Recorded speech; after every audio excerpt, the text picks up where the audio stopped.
Now, down in camp, Chris has been talking to Matt about the day he left Radio 1, and it is a cautionary showbiz tale. 1 minute, you're the king of breakfast, the next, you're toast.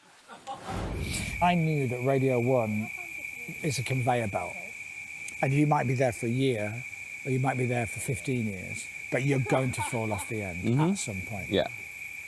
The politics is like that. Yeah.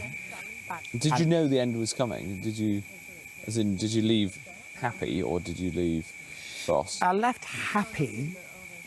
I was a bit cross after I left. Yeah. And I was cross with the way they handled it so badly. Right. So badly. Right. I'm comfortable in camp talking to Matt. This is how I look at it. There is Matt Hancock, and in camp there is our campmate Matt, who is, God love him, doing every single trial every day and bringing back stars so we can eat. I may have voiced my opinion about Matt Hancock before, but in here, the star-winning Matt, he's doing all right. So I went in with my agent and the controller, and we sit down and he goes, look, this isn't very easy. I think it's time we wrap the show up.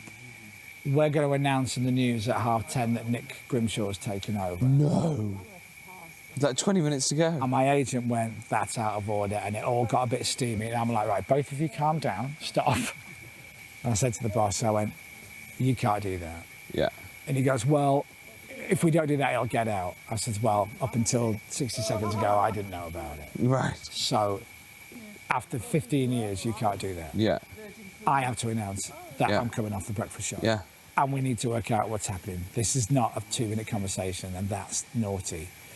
So I said, look, trust me, I've been here a long time.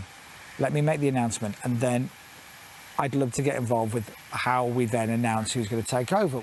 And they announced it at 10:30 the next morning. We finished at 10, they announced it at 10:30 that Nick was taking over. And I was just like, OK, all right. Yeah. But they gave us 3 months to say goodbye, which was great. Right. So I said, but like, you know, thanks for everything, cheers. And then how did you feel, right? Because you've just done 15 years of, like, you know, basically the biggest slot in radio. I decided to take a year off at that point. Yeah. And that was fun. I went and rented a house in LA for a month, texted all my mates who had lived there and people I got to know, going, I'm back in town for 4 weeks, let's get a coffee, let's get dinner, let's go to the pub. I had a little life, and then that's when I met Tiff. Oh, right, OK. Because she was living there. Oh, so that helped. Yeah. So everything happens for a reason. Right.